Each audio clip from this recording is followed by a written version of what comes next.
రోజు ఆంధ్రప్రదేశ్లో ఫస్ట్ అందరికంటే దివంగత నేత రాజశేఖర రెడ్డి గారికి మన అందరం కూడా కృతజ్ఞత చెప్పాల్సిన అవసరం ఉంది. ఈరోజు రాయలసీమలో ఈరోజు పోతిరెడ్డిపాడు దగ్గర మొత్తం 40,000 క్యూసెక్లు పెంచి మొత్తం ఈరోజు రాయలసీమ రాయలసీమ అంద్రిగావని నగరి గాలేరు కానీ ఈరోజు గోర్కల్ రిజర్వాయర్ కానీ మొత్తం ఆ రోజు ఏదైతే నవరత్నాలు ప్రాజెక్టు కింద మొత్తం అన్ని ఇచ్చినాడో ఆ రోజు రాజశేఖర రెడ్డి గారు 2004లో ముఖ్యమంత్రి అయిన తర్వాత తీసుకునే స్టెప్తోనే మొత్తం త్రూఅవుట్ ఆంధ్రప్రదేశ్ అంతా కూడా ఈరోజు రాయలసీమ కాదు మొత్తం ఆంధ్రప్రదేశే కాదు మొత్తం తెలంగాణలో కూడా ఈరోజు వాళ్ళు చెప్పుకోగలడానికి కేవలం ఏకైక నాయకుడు దివంగత నేత రాజశేఖర రెడ్డి గారు అనేది మాత్రం మనం ఎవరు మర్చిపోవడానికి వీల్లేదు. రాజశేఖర రెడ్డి గారి మెంటాలిటీ ఏమిటిదంటే గోర్కల్ రిజర్వాయర్ని గురించి 2004లో పాణ్యంలో ప్రామిస్ చేసినాడు, నేను మన గవర్నమెంట్ వస్తే ఖచ్చితంగా ఇస్తానని చెప్పి. ఆ ప్రాజెక్టు దాంట్లో గోర్కల్ రిజర్వాయర్ లేదు. నేను పోయి రాజశేఖర రెడ్డి అన్న మనం పాణ్యం ఎలక్షన్ క్యాంపెయిన్లో మీరు చెప్పినారు మంది లేదంటే ఇమ్మీడియట్గా ఆన్ ది స్పాట్లోనే పొన్నా లక్ష్మణ్ గారిని పిలిచి ఇమ్మీడియట్గా నువ్వు కూడా గోర్కల్ రిజర్వాయర్ 560 కోట్లతో ఆ రోజు ఇమ్మీడియట్గా ఆన్ ది స్పాట్లో అసెంబ్లీలో శాంక్షన్. అంటే ప్రజల ముందరే చెప్పిన మాటకు విలువ ఇవ్వాలనేదే రాజశేఖర రెడ్డి గారికి ఆ లక్ష్యమే ఈరోజు మన ఈ రాష్ట్ర ముఖ్యమంత్రి జగన్మోహన్ రెడ్డి గారికి కూడా మనకి ఈరోజు 40,000 క్యూసెక్ల నుంచి ఈరోజు 80,000 క్యూసెక్లకు పెంచడం జరిగింది. అంటే మనకు ఉండే 45 రోజులు కానీ 50 రోజులు వచ్చే ఫ్లడ్లో మాత్రం మొత్తం మనకు ఉండే ప్రాజెక్టులు ఇట నగరి గాలేరు కానీ లేకుంటే అంద్రి నీవా కానీ మొత్తం ఇవన్నీ కూడా నింపుకోవడానికి ఇప్పుడు మనం అవుకు రిజర్వాయర్ నుంచి చూసుకుంటే మనకు మైలవరం డ్యాము నుంచి గండికోట ఇవన్నీ కూడా తీసుకుపోవడానికి ఈరోజు అంద్రి నీవా నుంచి ఒక్కసారి చూసుకుంటే అనంతపురం నుంచి మొత్తం చిత్తూరు ఇవన్నీ కూడా తీసుకుపోయే పరిస్థితి. మన ముఖ్యమంత్రి జగన్మోహన్ రెడ్డి గారు చంద్రబాబు నాయుడు 14 సంవత్సరాల ముఖ్యమంత్రిగా చేయలేనిది ఈ రాష్ట్ర ముఖ్యమంత్రి జగన్మోహన్ రెడ్డి గారు 5 సంవత్సరాల్లో కుప్పంకు నీళ్లు తీసుకుపోయిన ఘనత ఈ రాష్ట్ర ముఖ్యమంత్రి జగన్మోహన్ రెడ్డి గారు. నా పేరు పల్లసూడు సార్. ఈరోజు రాయలసీమలో నీళ్ళు చిత్తూరు వరకే అంటే ఆ రోజు రాజశేఖర రెడ్డి గారు పోతిరెడ్డిపాడు మీద అసెంబ్లీలో పిజేఆర్ గారు తెలంగాణ నాయకులు ఎంత యాగి చేసినా కూడా ఆయన ఎక్కడ కూడా ఒక ఇంచు కూడా తగ్గకుండా ఆ రోజు ఆయన ఆ ధైర్యం తీసుకోవడంతోనే ఈరోజు రాయలసీమ అంతా సస్యశ్యామలం సార్.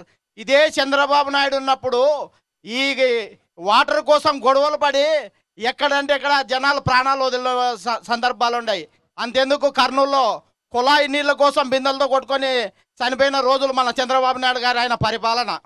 ఈరోజు ఒక పేదవానికి ఒక కార్పొరేట్ వైద్యం అందించాలన్నా ప్రతి రైతు సుఖంగా పడుకోవాలన్నా వైఎస్ఆర్ ఫ్యామిలీకి ఒకటికే సాధ్యం సార్. నెక్స్ట్ పారిశ్రామిక రంగంలో జగన్మోహన్ రెడ్డి గారు తీసుకున్న నిర్ణయాలు ఎలాంటివంటే ఆ రోజు చంద్రబాబు నాయుడు గారి పీరియడ్లో ఇక్కడ నుంచి కొంతమంది మంత్రులను తీసుకొని కొన్ని దేశాలకు వెళ్ళి అక్కడ ఏదో ఒక హోటల్లో దిగి వారందరినీ పిలుచుకొని మాట్లాడి ఈ డ్రెస్ వేసుకొని వచ్చిన వాళ్ళు ఈ దేశస్తులు వీళ్ళు ఈ పరిశ్రమ ఇస్తారని చెప్పి పేపర్లకు రాసుకునే దినాలు అవి. కానీ జగన్మోహన్ రెడ్డి గారు ముఖ్యమంత్రి అయిన తర్వాత ఈ రాష్ట్రంలో విడిపోయిన రాష్ట్రానికి ప్రపంచ దిగ్గజాలను పిలిపించి 13.11 లక్షల కోట్ల రూపాయల పెట్టుబడిని మన కళ్ళ ముందు లైవ్లో అందరితో మీటింగ్ పెట్టించినటువంటి ఘనత జగన్మోహన్ రెడ్డి గారిది. ఇవాళ తెలుగుదేశం నాయకులు చంద్రబాబు నాయుడు గారు కూడా మనవి చేస్తూ ఉన్నాం, అబద్ధాలకు కాలం చెల్లింది, వాస్తవ రీతిలో అడ్మినిస్ట్రేషన్ ఉంది.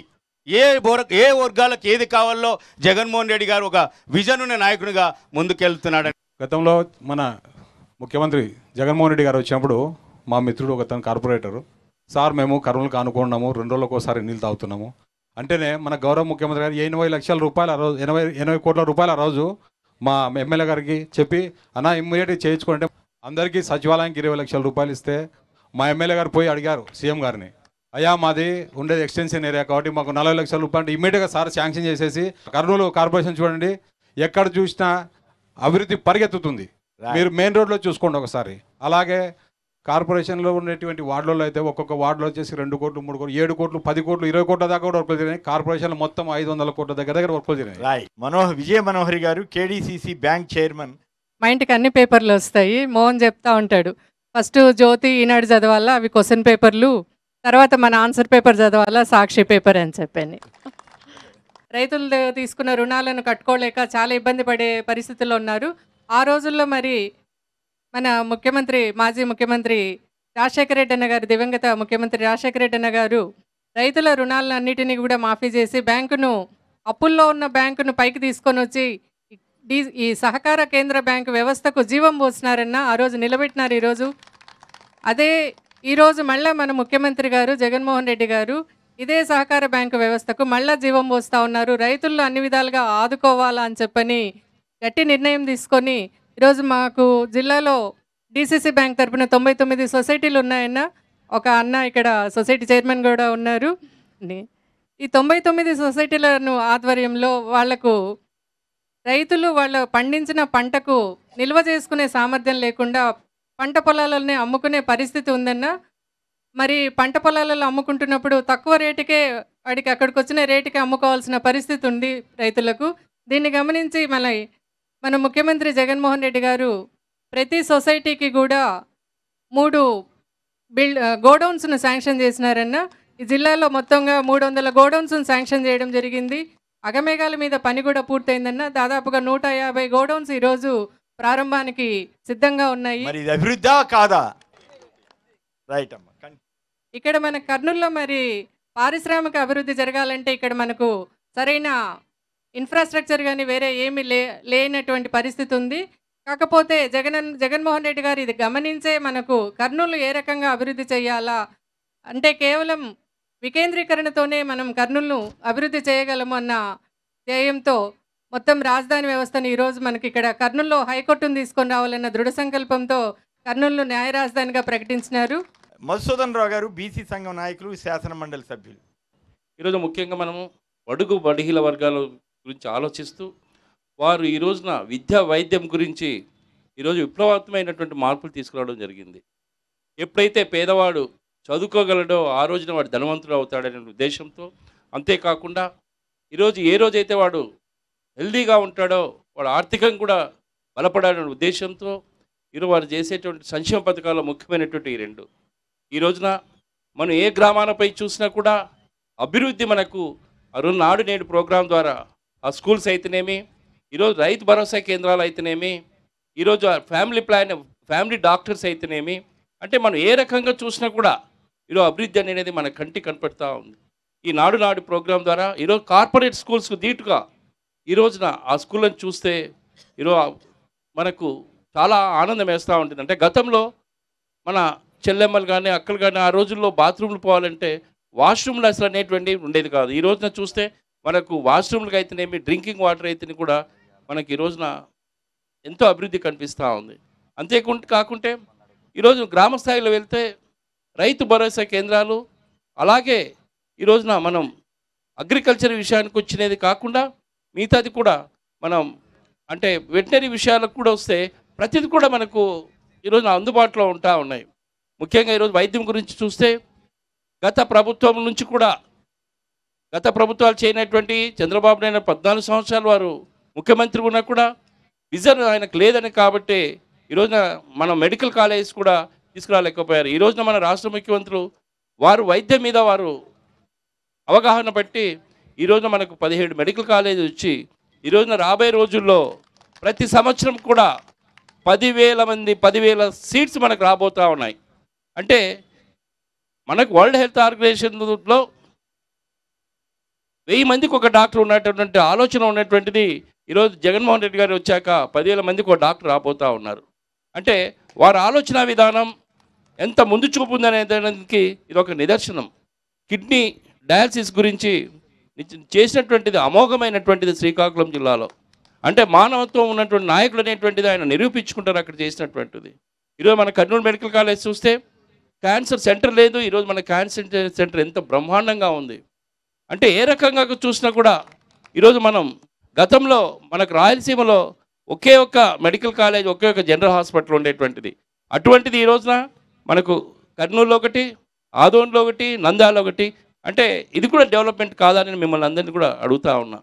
అంటే ఏ రకంగా చూసినా కూడా బడుగు బలహీన వర్గాల వారు పేదవాడుగా ఉండకూడదనే ఉద్దేశంతో, వారు ఆర్థికంగా డెవలప్ కావాలనే ఉద్దేశంతో, ముఖ్యంగా విద్యా వైద్యం అనేటువంటిది వెన్నపూస లాంటి కాబట్టి వాటి మీద వారు ప్రత్యేకమైనటువంటి దృష్టి పెట్టి ఈరోజు మన అందరినీ బలహీన వర్గాన్ని బలోపేతం చేస్తున్నందుకు రాష్ట్ర ముఖ్యమంత్రి వర్యులకు ధన్యవాదాలు తెలియజేస్తాను. విద్య ఒకప్పుడు కార్పొరేట్ వ్యవస్థలలో మొత్తం కూడా ఉన్న వాళ్ళకే, నారాయణ సంస్థలు అయితేనేమి ప్రతి ఒక్కటి కూడా ఉన్న వాళ్ళనే ఒక అంగడి సరుకుగా ఎంచి విద్యను కంప్లీట్గా మార్కెట్లో ఉన్న వాళ్ళకే తీసుకొని వెళ్ళింది. ఈరోజు జగనన్న వచ్చాక పేదవాళ్లకు వచ్చేసి విద్యా కానుక నుంచి మొదలుకొని విదేశీ విద్య వరకు ప్రతి ఒక్కటి కూడా వాళ్ళకు ట్యాబ్లు అయితేనేమి, ఏ రోజు కూడా ఒక పేదవాడు సెల్ ఫోన్ ఎరిగిండాడు చిన్నపిల్లలు అట్లాంటి వాళ్ళకు బైజూస్ పెట్టేసి వాళ్ళకు ట్యాబ్లు ఇచ్చేసి ఎక్కడైతే విజ్ఞానవంతులు అవుతారో అక్కడే దేశ అభివృద్ధి కానీ, రాష్ట్ర అభివృద్ధి కానీ, కుటుంబ అభివృద్ధి కానీ చెందుతుందని చెప్పేసి మా జగనన్న నిరూపించాడు. ఇక్కడ ఇంకొకటి కూడా చెప్పదలుచుకున్నానన్న, విద్యా కానుక అయితేనేమి, ఆరోగ్య సురక్ష అయితేనేమి, రైతు భరోసా అయితేనేమి, వైఎస్ఆర్ ఆసరా అయితేనేమి ప్రతి ఒక్కటి కూడా చెప్పుకోవడానికి గర్వంగా కార్యకర్తలమైన మాకు, నాయకులకు కూడా గర్వంగా పబ్లిక్ లేకపోయి మీకు ఇది చేశాం, మాకు ఏం చేస్తారని చెప్పి అడిగా రైటు కల్పించినటువంటి ఏకైక సీఎం గారు ఎవరన్నా ఉన్నారంటే మా వైఎస్ జగన్మోహన్ రెడ్డి గారని మాట్లాడుతున్నానా. ఇంకొకటి 2 తోక పత్రికలు ఉన్నాయన్న టీడీపీ తరఫున. వాళ్ళు ప్రతిపక్ష పాత్ర ఎప్పుడైతే ఫెయిల్ అయిందో ప్రతిపక్ష పాత్ర 2 పత్రికలు తీసుకున్నాయి.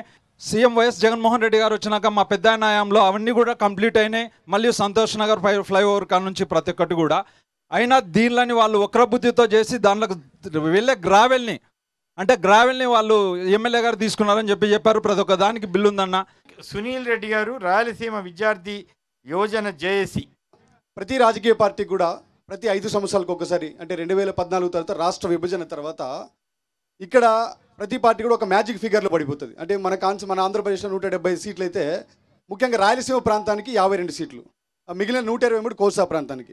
గతంలో 2014లో ఈ మ్యాజిక్ ఫిగర్ పెట్టుకొని చంద్రబాబు నాయుడు గారు రాయలసీమని అభివృద్ధి చేయకుండా రాయలసీమని దూరం పెట్టేసి, ఎందుకంటే ఈ ప్రాంతం గురించి మాట్లాడితే, ఈ ప్రాంతం గురించి అభివృద్ధి గురించి మాట్లాడితే, ఈ ప్రాంతంలో ప్రాజెక్టులు పెట్టాలని నేను అన్నా, ఈ ప్రాంతంలో విద్యా సంస్థలు నెలకొల్పాలని అన్నా కూడా కోస్తా ప్రాంతం వారు మాకు వ్యతిరేకంగా ఓట్లు వేసే పరిస్థితి వస్తుందని అనుకొని ఈ ప్రాంతాన్ని పూర్తిగా వెనుకబడితనంతో పూర్తి చేశాడు. జగన్మోహన్ రెడ్డి గారు 3 ప్రాంతాలు నాకు ఒకే సమానం, ఈ 3 ప్రాంతాలు అభివృద్ధి చేస్తాను, నేను రాయలసీమ వాడినితో పాటు అన్ని ప్రాంతాలు కూడా నాకు సమానం అనే ఉద్దేశంతో 3 ప్రాంతాలపైన దృష్టి పెట్టినటువంటి మొగాడు ఎవరైనా ఉన్నారంటే ఈ ఆంధ్రప్రదేశ్లో అది జగన్మోహన్ రెడ్డి గారిని చెప్పుకుంటున్నాం. ఎందుకంటే చాలా సంతోషం. ముఖ్యంగా రాయలసీమ విద్యార్థి యువజన సంఘాల ఐక్యవేదిక ఆధ్వర్యంలో దగ్గర ఒక 10-14 సంవత్సరాలు మేము ఆంధ్రప్రదేశ్లో ఉద్యోగం చేస్తున్నప్పుడు, ముఖ్యంగా 2014 నుంచి 2019లో చంద్రబాబు నాయుడు గారు ఇందాక పెద్దలు అన్నట్టు చాలా హామీలు ఇచ్చారు. కానీ మేము ఒక హామీ అడిగాం సార్. ఏమడిగామంటే, నేను వచ్చిన తర్వాత ప్రతి ఒక్కరికి ఇంటింటికి ఒక జాబ్ ఇస్తా అని చెప్పాడు. మేమేమడిగామంటే వెంటనే అడగలేదు, 3 సంవత్సరాలు వెయిట్ చేసాం. 3 సంవత్సరాలు వెయిట్ చేసి బాబు ఏది మా జాబు అని ఆంధ్రప్రదేశ్ మొత్తం తిరిగాం ఆ బ్యానర్ పెట్టుకుని. అయ్యా బాబు ఏది మా జాబు, నువ్వు గవర్నమెంట్లో అధికారంలోకి వచ్చిన తర్వాత నువ్వు ఖచ్చితంగా ఉద్యోగాలు ఇస్తావని చెప్పేసి అడిగాం. 2019లో ఇంటికి ఒక ఉద్యోగం ఇస్తామని చెప్పాడు. ఆంధ్రప్రదేశ్లో జగన్మోహన్ రెడ్డి గారు ముఖ్యమంత్రి అయిన తర్వాత ఈ రాష్ట్రానికి సాక్షాత్ 2,35,000 ఉద్యోగాలు ఇచ్చాడు. సచివాలయాల పేరు మీద ప్రతి గ్రామంలో, అంతకుముందు రాజశేఖర రెడ్డి గారు, దిగ్వినేత వైఎస్ రాజశేఖర రెడ్డి గారు జిల్లాకు ఒక విశ్వవిద్యాలయం ఇచ్చాడు.